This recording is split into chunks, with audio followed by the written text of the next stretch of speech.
Finally, today, we're going to talk about how you can have some confidence in how you're doing things. And this is a very, very important factor because once people get started on a program, for example, Complete Bodyfat Control, and especially once you start seeing some results, which may be coming to you now or they might start coming to you in the next couple of weeks, we want to know that it's going to keep working for us. We want to know that it's not just going to be a 1 or a 2 week effect and then things are going to change again. We want to make sure that how we're doing things is how it was intended for us to do them so that we're heading in the right direction for the results that we want to get. So today, we're going to talk about how you can check your routine against the principles we've discussed. We're also going to talk about how you can check your results against some benchmarks just to give you an idea about the averages for people. We're also going to talk about making some notes about your averages over the 4 to 8 week period, because this is where we can really start to see if your approach is in line with how most people approach this lifestyle, and therefore if you're going to get similar results to most people. So let's get started chatting about how you can check your routine against the lifestyle principles that we've already discussed. Now, you know by now that we've been talking about having 4 meals per day. We've also been talking about having those meals around 4 hours apart. The other thing we've mentioned is having a regular, consistent routine, and as part of that, that would mean that we're probably eating at around the same time each day. Now, if your schedule is incredibly varied, this can be really tough, but it's important to note that the best results, and we're talking about an ideal scenario here, come from 4 meals per day, 4 hours apart, eating at about the same time each day. Now, of course, very rarely is it the case that people can match this ideal lifestyle, but it's good to keep in mind not to see how far away you are from it, but to see how close you are to it. And so have a think about that when you're looking at your schedule, and you might even want to just jot down in your diary for a few days what times you're eating your meals, so you can start to see a pattern build up over time. Now again, talking about the ideal lifestyle, we want to look at eating at least 30 grams of protein within the first half hour to 1 hour of waking up. And this is important because skipping breakfast really doesn't set us up for a good day. Skipping breakfast for most people means we start turning either to caffeine or to high sugar or high fat snacks so that we can get a big boost of energy once we use up what we've got left over from being asleep. So as well as having that protein in the morning, for every other meal after that during the day, we do want to make sure we've got a minimum of 25 grams of protein at each meal.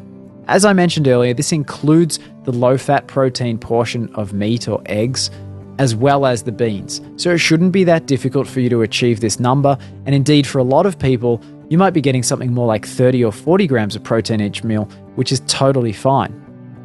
Now, as you know, each meal has beans or lentils, low-fat protein, and low-starch vegetables. Generally speaking, green vegetables, with some exceptions like red cabbage or green cabbage, and cauliflower as well, of course, which we can have. Now, I know that this sounds really simple, but when it comes down to the day-to-day routine of eating meals, it can be easy to just go a little bit sideways off of this meal template, and then over a few weeks, as you move further and further sideways, you get further and further away from this template. Now, if this happens, you might be thinking in your mind that you're totally following this lifestyle, and then let's say, for example, that you don't start getting the results that you're expecting to see. This might lead you to thinking that this lifestyle isn't actually working out for you, when in actual fact, it's just that you're a little bit off-center as far as following the meal templates, and that perhaps adjusting to eating more like the meal templates could actually help you get the results that you want. So just have a think about that. And like I've mentioned already, you can photo log some meals to be able to check back easily on what you're actually eating, because it can be hard to remember in your mind, to cast your mind back a few days, for example, and remember exactly what you had for lunch or for dinner. And last on this list is making sure you enjoy your afternoon off and making sure that it follows at least somewhere within the boundaries or the outline that I've sketched out for you. And that means starting your afternoon off around lunchtime, enjoying a couple of meals and some other snacks and treats, and then finishing it off when you go to bed. Now, if you've been bending the rules a little bit, making it a whole day, for example, or trying to spread it out over 2 days, or even trying to save it up or have little treats during the week, it's just good to be aware that this is quite different to just having that one afternoon off. So if you're enjoying your afternoon off from lunch until bedtime, super. And if the rules seem to have been bent a little bit in the last couple of weeks, Just maybe realign yourself with those guidelines, and I think you'll probably find the results come along just as you want. Now we're going to talk about checking your results against some benchmarks. And first of all, I need to say that these benchmarks are an average. Now, averages are basically good for one thing, and that is comparing the averages of one method to the averages of some other method.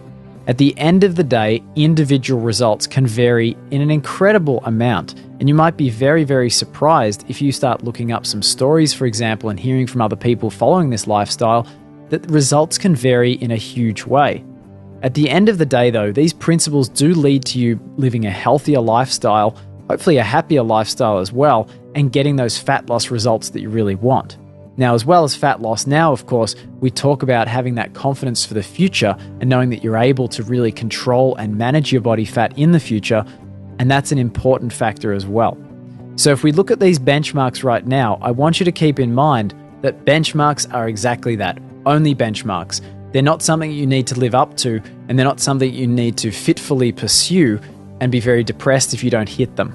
Remember that it's different for everybody. So first of all, if you're under 40, we're going to just talk about the kind of results you can expect. And if you're over 40, those kind of results are coming in a minute. So just hang out and relax. Now, if you're under 40 and male, generally speaking, you might lose around 5 to 20 pounds in the first 4 weeks. That's obviously quite a big variance. And you may also lose another 2 to 20 pounds each month after that. It depends a little on how much you have to lose, depends on how much you're exercising, whether you're doing weights or whether you're just doing some fast cardio, and some other factors too, as well, of course, how closely you are able to follow the template meals and the lifestyle that's been outlined. Now, if you're under 40 and female, those results generally look like something around 4 to 16 pounds in the first month and around 2 to 12 pounds each month after that. Again, this is a huge variance, and I know that it doesn't sound like much of a benchmark because there's such a big difference.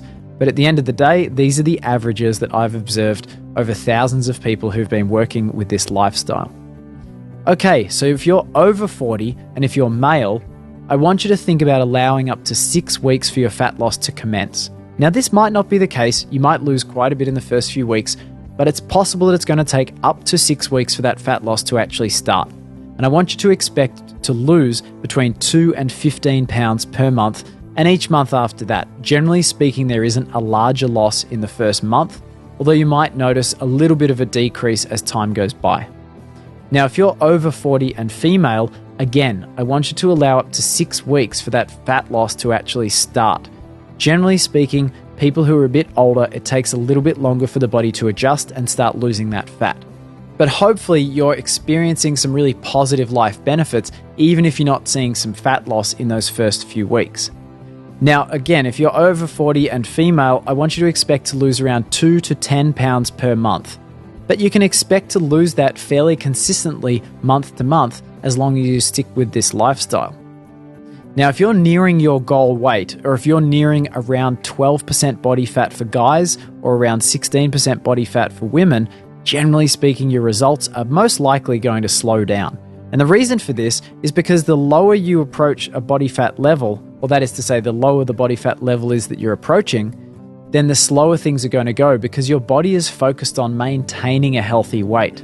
It's not going to let you lose tons and tons of fat if you're already very close to what it considers to be an ideal healthy weight level. Now, I want you to keep at it because sneaking up on your goal, if you will, is actually the perfect way to approach this because that's going to guarantee you much better long-term success. If you crash land on your goal weight or your goal body fat percentage, the chances are you've been using a method that isn't really that sustainable. There are ways to lose huge amounts of body fat in a short amount of time, and generally speaking, they result in what we call a rebound, and that means a regain of fat. So I want you to keep in mind that if you're sneaking up on that goal weight, and even if it's sneaking up at a rate of, for example, 1 pound per week, then that's a fantastic way to be going at it. It might take a few more weeks than you would potentially like for it to take, but at the end of the day, it's all about this being long-term and having long-term success. And this is definitely the way to have better long-term success. Now, if you want to push below 10 or 12% body fat for men, or below, say, 14 to 16% body fat for women, then you're probably going to want to use this method to get down to around that level, and then you're going to need to look at some other methods. Because getting down into those very low body fat percentages for the majority of the population actually means going lower than what your body is naturally predisposed to go. It's not necessarily an unhealthy level of body fat to go a little bit lower, but as you get incredibly low, it does actually get a little bit less healthy for your body. So if you're aiming to be, for example, really ripped, then you're probably going to need to look at some other methods once you've used this method to get down to that 10 or 12% for men or that 14 to 16% for women. So I just want you to be aware of that. Now, another benchmark we do need to consider, and that is if you work shift work or if you work sliding schedules, or for example, if you have a lot of travel involved in your work and your meals are all over the place. Now, for you guys, and if this does apply to you, I want you to be remembering that the results may come slower due to changes in your body chemistry, especially if you've got your sleep patterns being changed around. This is just a fact of life, and there isn't really a lot you can do about it other than make sure you stick with very, very sound nutritional principles, like the lifestyle that we're talking about, and that you get as much rest as you can whenever you can get it. As well as that, probably if you're in this category, a little bit of activity is going to be a very, very good thing.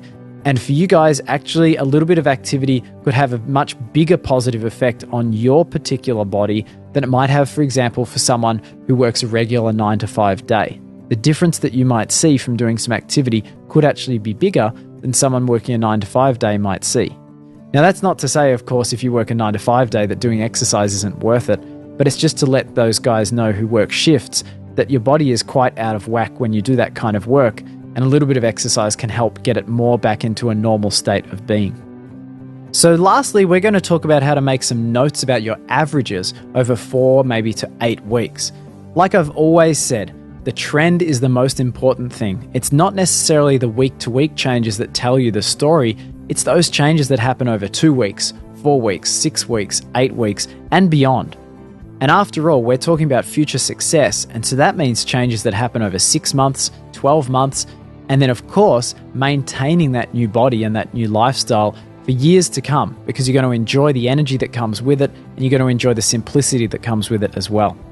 So I want you to develop an understanding of what your average fat loss is. And really the only way to do this is to stick with this kind of lifestyle and to not make huge changes to it. So of course, if you want to start a gym program and you've only been going for 4 weeks, that's totally cool. But do bear in mind that it's probably going to affect your average rate of fat loss, and you need to think about that. For example, if you're looking at trends for the first 4 weeks and for the second 4 weeks, they might be different. Now, also make notes about muscle gain and any other changes, like what we've mentioned logging already.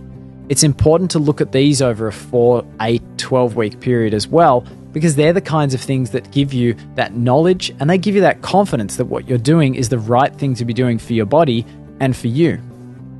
One big goal of using these trends to analyze how your progress is going is for you to be able to link your diet habits and your exercise habits to this average rate of fat loss, and also to these other benefits that are coming to you. I want you to be able to look at, for example, average quantities of your beans, your protein, your vegetables, and how many workouts you're doing each week, and have basically a gut feeling about how that leads to fat loss, muscle gain, and other improvements in your lifestyle. Once you've got a good feeling for this, it's going to get easier and easier to adjust how you're doing things, because you're going to have a direct understanding of how the food and the exercise results in changes in your body and in your lifestyle. So once you've got this, what I call a personal benchmark, then that's going to really help you make decisions in the future about how much food you're eating, about what kinds of food you're eating, and also about the exercise that you're doing. And this is one of the fundamentals of being able to make this a longer term success. And that is knowing what works exactly for you and knowing the kind of results that you can expect if you take certain actions or employ certain strategies.